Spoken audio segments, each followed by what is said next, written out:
Terkadang kita dibingungkan iki. Kita dibingungkan oleh pemahaman kita sendiri. Gampangane tembung ngeten. Kita harus meyakini sesuatu yang tidak terlihat oleh mata. Tapi harus lho niku.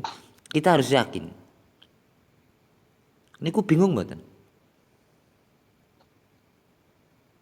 Pripun niku contohnya? Contohnya ngeten. Meyakini Tuhan tidak berwujud. Tuhan hidup di alam gaib. Malaikat di alam gaib.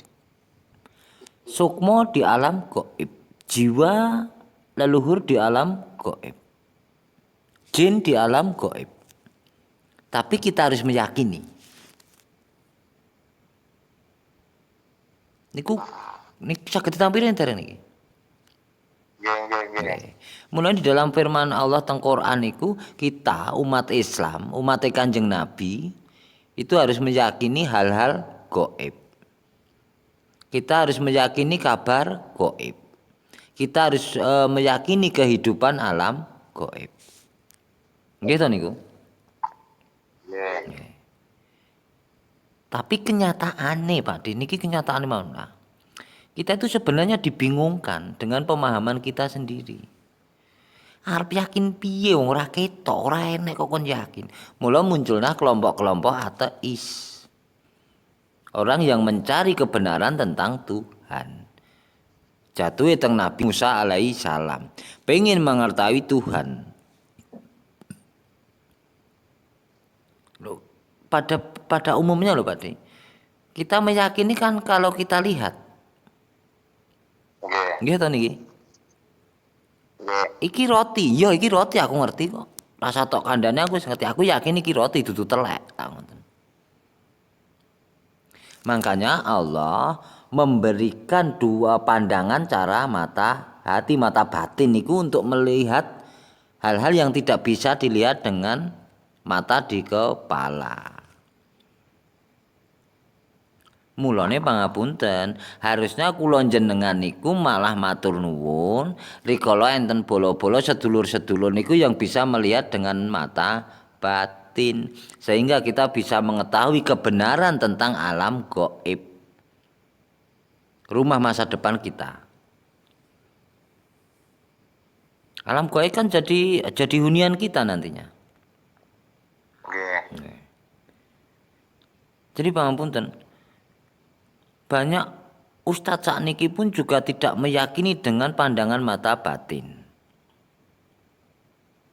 Niki bledru mboten to jan, bingung ki mboten to niki. Nggih.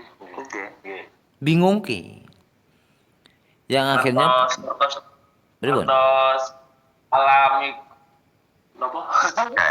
Alam gaib diarai musyrik ngoten. Lah nggih, padahal kula jenengan bakalen nang alam gaib pengen ngerti musyrik berarti kehidupan kita nanti di sana ya musyrik no. Neraka no malahan.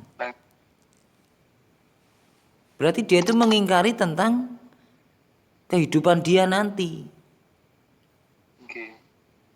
Mulane pangapunten nggih. Nggih. Pangapunten. Nggih. Wingi kula baca teng ayat Al-Qur'an teng Al-Fatihah sampai 5 itu. Anu putus-putus Mas. Nggih, ratu Napa cedek. surat Al-Qur'an 1 sampai 5 niku intinya nggih dan mempercayai dunia gaib. Nggih. Kita mempercayai nggih, monggo-monggo. Kembali malih tiang-tiang sakniki malah pripun nggih? Berbeda pandangan saking ayat sing niku wau ngoten. Itu ingkar napa mboten? Ingkar. Mulane Kanjeng kula pun nate matur, kula dapat riwayat bahwa Kanjeng Nabi ngendika di akhir zaman banyak umat Islam yang kafir. Salah satu ciri kafir kan mengingkari firman-firman Allah. Nek tidak mempercayai dengan kehidupan alam gaib, tidak percaya bisa berinteraksi dengan alam gaib, melihat alam gaib, niku ingkar mboten. Paling mboten rujukane teng Al Imran ayat 13 mawon. Mulane kula wingi pun matur to, wingi nika. Kula jenengan bermimpi niku sing melakukan dalam mimpi niku ragane kula panjenengan napa gaibe kula panjenengan yang dikatakan jiwa. Jiwa kita. Termasuk pangapunten wingi kula juga matur. Isra Mi'raj Kanjeng Nabi itu kan proses jiwane Kanjeng Nabi yang berproses Isra Mi'raj. Yang melakukan perjalanan jadi Masjidil Haram, Masjidil Aqsa naik ke langit ketujuh niku to. Wingi kula pun matur ngoten to. Yang akhirnya bertemu dengan para nabi sebelum Nabi Muhammad. Jiwa itu pripun nggih. Nah, sejatinya itu apakah semua mata batin manusia itu dibukakan oleh Tuhan? Semuanya dibukakan oleh Allah. Tapi pangapunten nggih, tidak semua bisa terbuka. Karena ada yang tertutup, menutup. Saged nampi mboten niki? Pripun niki maksudnya? Ngeten. Kan Allah sudah menentukan ada mata di kepala, mata hati, mata kaki. Nggih to niki. Kita nantinya hidup di alam gaib. Kita berasal dari sesuatu yang gaib. Makanya Allah memberikan mata batin, mata hati untuk melihat alam gaib, alam kehidupan kita yang dahulu sebelum jadi manusia, dan alam yang akan kita datangi, yaitu alam barzah atau alam gaib. Jadi hakikatnya Allah itu memberikan pandangan mata batin kepada setiap umatnya. Tapi ada yang berfungsi, ada yang tidak. Ini apa mboten niki? Saniki pangapunten. Yang sing kita di keluarga kita mawon nggih. Ada yang memang dari kecil bisa melihat alam gaib, bisa interaksi dengan penduduk alam gaib. Ada juga enten mboten niki yang melakukan proses belajar, membuka mata batinnya. Enten. Jadi pangapunten itu jadi jawaban mboten bahwa Allah itu sebenarnya memberikan pandangan mata batin kepada setiap umatnya. Kejawab mboten niki? Nggih. Dan pangapunten nggih. Semua nabi itu diberi pandangan mata batin. Wali-wali itu mendapat pandangan, sudah bisa memfungsikan, memanfaatkan pandangan batinnya. Mata batinnya pun berfungsi dan dimanfaatkan. Semua wali-wali Allah. Mulane pangapunten nggih. Terkadang para wali itu pripun? Ada masalah sikap menyikapi. Beda dengan kita, kula jenengan iki. Enek masalah jek nyalahke kono lah. Ngelekke kono lah. Karena dengan pandangan batin kita mengetahui kebenaran itu sing pripun. Bukan pembenaran loh nggih. Nek secara lahiriah kita itu buta tentang kebenaran. Yang ada pembenaran. Mulane menungso do ayal-ayalan do padudon. Saged ditampi Pak De? Nggih. Mulane pangapunten, ada tuntutan semua harus terbuka mata batinnya. Niki ngeten, kula pun matur juga, apakah yang namanya kebuka mata batinnya kudu bisa melihat alam gaib? Ada ketentuan tingkat-tingkatan. Apakah kula jenengan bisa merasakan penderitaan orang lain yang sudah terbuka mata batinnya? Sampun. Enten wong luwe. Tapi kula jenengan bisa merasakan kuwi jane itu orang itu baru kelaparan. Wong kuwi keluwen. Wis tak goleki mangan sik lah. Itu pun kebuka mata batine dereng niku. Kategori. Jadi pangapunten nggih. Kula jenengan mesakne wong itu kebuka mata batine mboten? Kita punya sifat kasih sayang itu kebuka mata batin mboten. Nggih. Dan itu tertutup, mata batin itu tertutup karena kebencian. Karena sifat iri, serai, meri, dengki. Saged ditampi mboten niki? Nggih. Mulane alon-alon kita meper iri, serai, meri, dengki. Kita mengurangi kebencian dengan orang lain. Kita tidak boten sah mengkoreksi orang lain lah. Kita berusaha mengkoreksi diri sendiri. Kita tidak boleh menyalahkan orang lain, berusaha untuk menyalahkan diri sendiri. Itu kan dasar-dasarnya kan ngoten riyen. Nggih. Sami mawon tentang jiwa kita. Kula pun nate matur to. Pangapunten nggih. Kita bisa merasakan kedatangan makhluk gaib. Ngrasane greg-greg teng ati. Mungkin ditandai dengan perinding. Nggih mboten? Itu baru merasakan. Kan kita belum bisa melihat niki.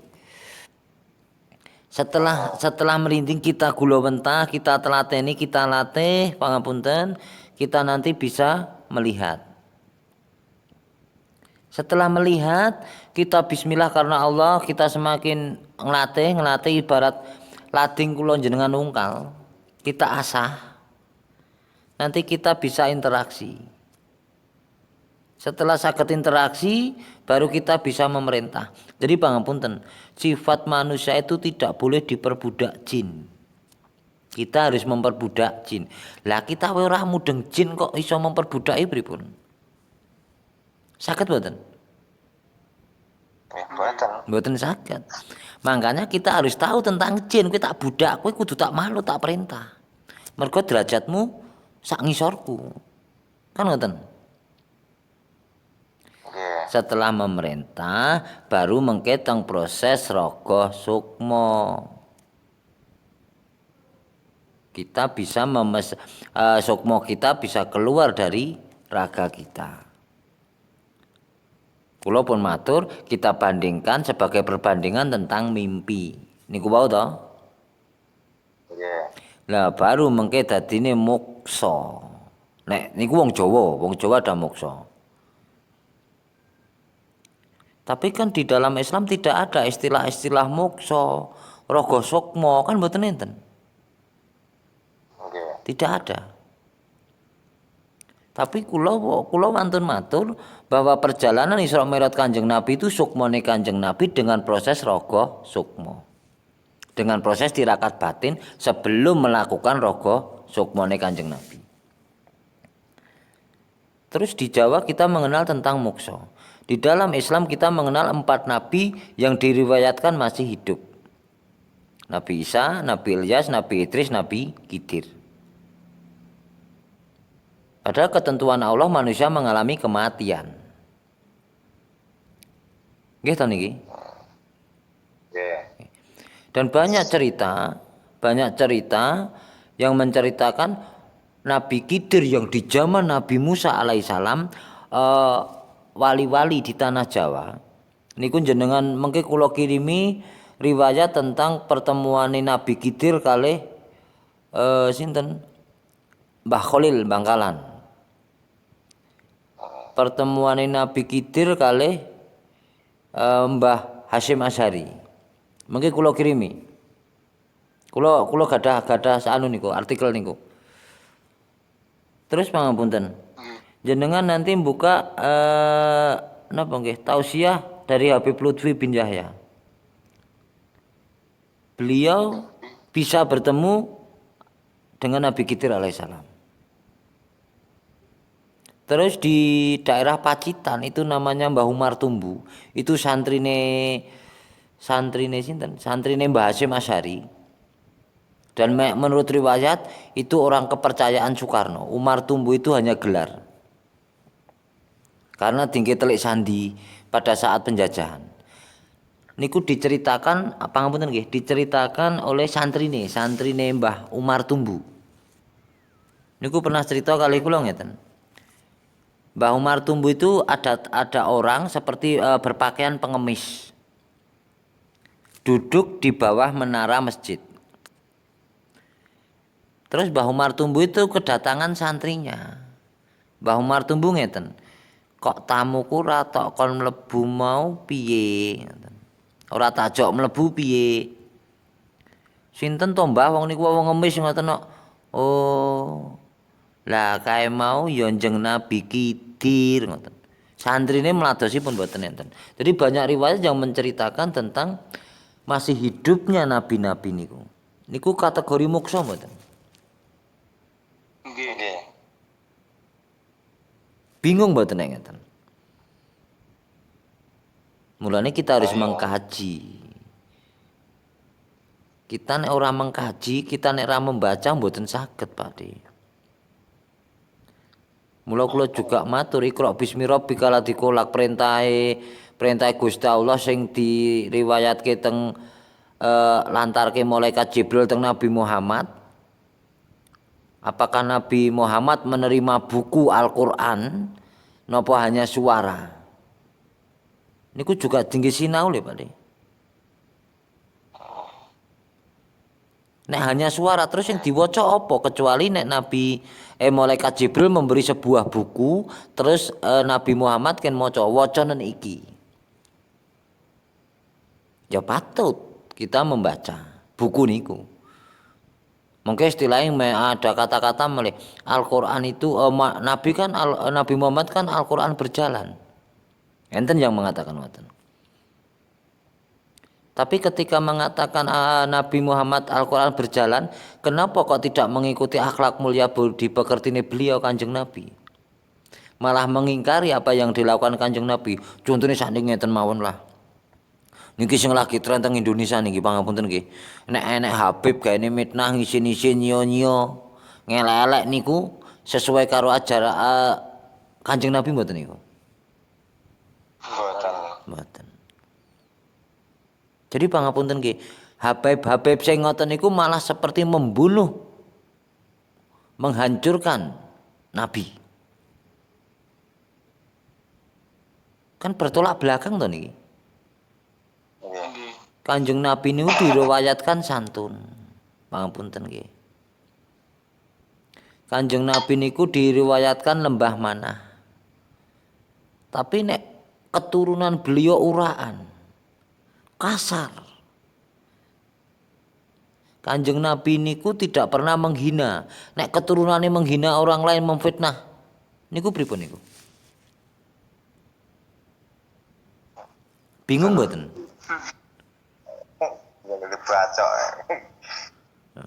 Tapi kan Habib mlebu surga jarene.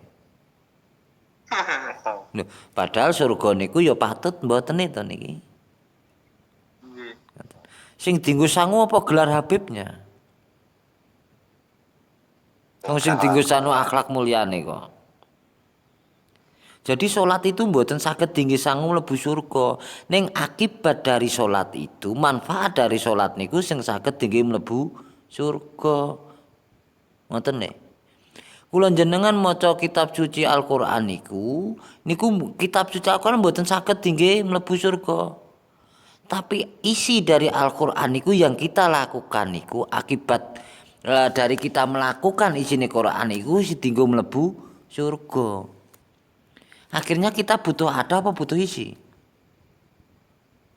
Isi. Butuh isi. Agama Islam itu tidak bisa membawa kita ke surga. Tetapi apa ya ajaran-ajaran di dalam agama Islam itulah yang akan menjadikan kita mendapatkan surga Allah. Saged tetapi mboten niki. Mulane kula pun matur bolak-balik, aja kedanan wadah. Jangan bangga dengan tempatnya, dengan wadahnya. Mulane waktu niku kita di Borobudur dapat pesen ngeten. Aja micak-micakne wong najan picak tenan. Aja mekok-mekokne najan kuwi pekok tenan. Ibaratnya jangan pernah merendahkan orang lain. Jangan menghina orang lain. Terkadang orang yang kita anggap pekok niku malah pinter. Terkadang orang yang kita anggap kafir itu malah beriman. Contohnya wali Allah. Pakaiannya orang genah, ora tahu ketok salat, gaweane guru miso-miso, tapi jiwanya yang mulia. Dia menutupi kesucian jiwanya dengan lahiriahnya yang kotor. Kula niki tinggi contoh durian iki mawon. Durian niku jerone sing apik apa jerone sing elek apa terbalik? Jerone sing apik, jerone sing elek. Tapi kenapa wong do milih ora milih kok do milih pilih durian malah daripada dondong?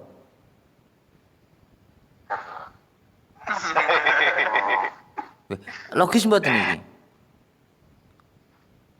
Nggih. Kalau kita melihat sisi napa niku, sisi njaba ni wadahe mungkin do wegah panganan apa kuwi kating culongo ternyata durian. Wo jebule jerone enak. Wah, kayak apik banget luwih halus, bunder warnane ijo. Jebule isine kaya ngono. Jadi kita tidak dengan iki balik teng pandangan mata batin.